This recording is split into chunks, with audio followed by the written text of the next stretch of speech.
All right, guys, today we are solving a Leetcode question. It's a very easy array question, the two-sum question. So given an array of integers, norms, and an integer target, return the indices of the two numbers such that they add up to the target. You may assume that each input will have exactly one solution, and you may not use the same element twice. All right, they give us our first example. Yeah. So we're supposed to have this input, the target, and the output. Let us try to explain that properly here, because it can be a lot. All right, let me bring this here. So this is our input. Our input is always going to be an array, and our target is going to be a single number.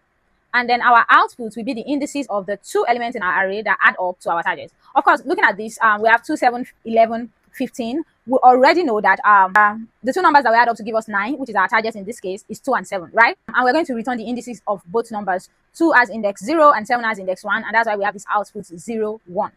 But how do we write the algorithm for this? We have to go through like the thought process of how we're going to solve this. And it's very simple. The first thing that came to my mind actually was using like a set, and I actually tried that. But then I realized a set is not like the perfect thing to use in this scenario. And actually, the perfect thing to use is the perfect data structure to help me in this scenario. If I do not want to use that, I probably would have to have a loop in a loop, and that's not good, right? So what we have to do is that we have to pick the first element, pick the first element, compare it with all other elements to see, okay, we have 2. Is there anything that we can add with 2 that will give us 9? And then we pick the second element and we do the same thing for the second element. Is there any other thing that we can add with 7 that will give us 9?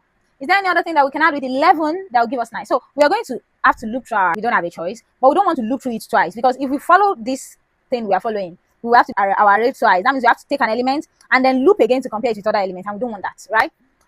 So how do we go about it? All right, the first thing is we create an hash map.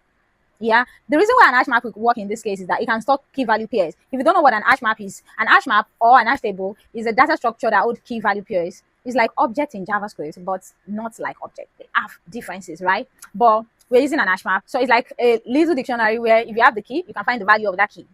Yeah, in this case, we have a simple hash map. If you can find the key apple, you can find the definition, a fruit. If you can find the key dog, you find its definition, a pet.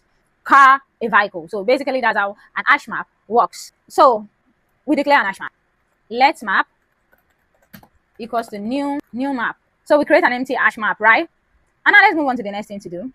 The next thing to do will be finding the difference. And what do I mean by that? So this is what I mean by finding the difference, right? We take the first element, we find the difference, we compare it with the target. Let me change our elements here so that we have, let me change our target to 12. Let's remove this output for now. And say we have 2, and then we have 7, and then we have 11, and then we have 10. I want our 2, let's have 5 here before the 2. And then we remove our 7. So we have this. We have to find the difference for each, right? So we take 5, which is the first element. We find the difference. We compare it with the target. We find the difference. Target minus the element. 12 minus 5 will give us 7. We don't have 7. So we do that for all the elements. So that's the first thing we do, yeah? We look through each element and we find the difference. So the first element is 5. So we have 5 minus 12 minus 5 is equals to 7.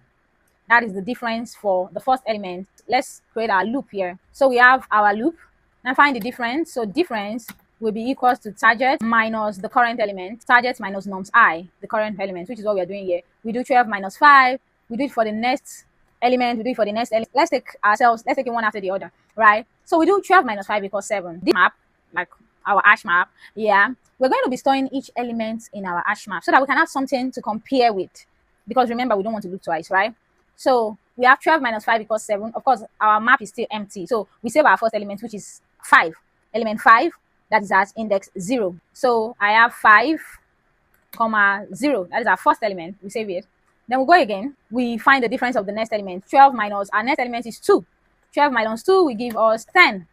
Of course, there is no 10 here in our hash map yet. So we save our 2 as well in our hash map, which is our next element. 2, 1. 2 and its index. Why is the space here this much? All right, let's move on to the next element. Find the difference of the next element. Remember, we're finding the difference and we're saving the element itself in our hash map and its index. The point where we stop saving in our hash map is if we find the difference in the hash map, right? Let me put in the saving logic here, right? So map.set, this is what we're doing, dumping it into our hash map here in the visuals here. This is the line of code that is controlling that. So map.set nums I. So the element itself will be the value, will be the key, and its index will be the value. Key, value, the element and its index, just the same way we are doing here, the element and its index. All right, so we're doing that. We keep doing that until we get a situation where our difference is already existing in our hash map. So let's move on to the next element. We've done 5, we've done 2, let's do 11. So 12 minus 11 is equals to 1. Do we have 1 here? Nope. We have 5, we have 2, and that's about it. So we come here and we put 11 here as well.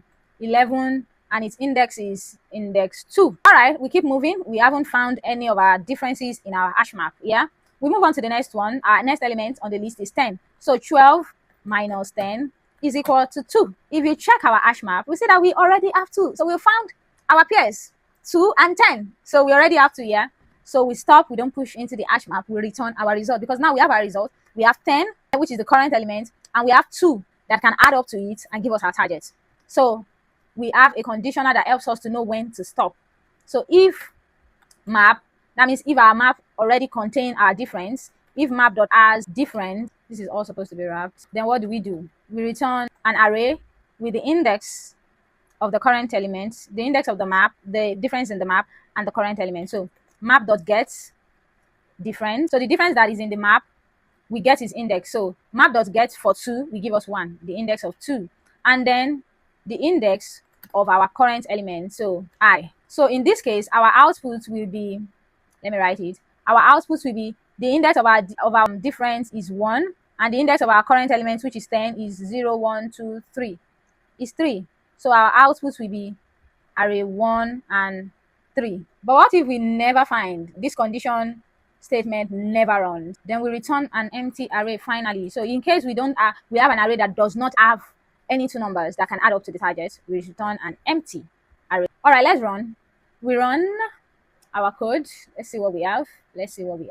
What's up? This is taking so long. That's why I'm in my internet. I live in Nigeria. And all test cases were accepted. Case 1 was accepted. We have this array and we got the target back as 9. We got the target as 9. We had our output to be 0 and 1. Case 2, same thing. And case 3, same thing. We got the correct output. Now let's try to submit. Okay, submitting. Yeah, solution accepted, and it kind of analyzes your solution. Solution beats about 55.00% of other solutions, and this is it. This is our solution. There are so many more challenges that we are going to start checking out on this channel, but yeah, that's the two-sum array, two-sum Leetcode question that we just solved. See you in my next video. Don't forget to subscribe, don't forget to like, don't forget to turn on notification. Bye.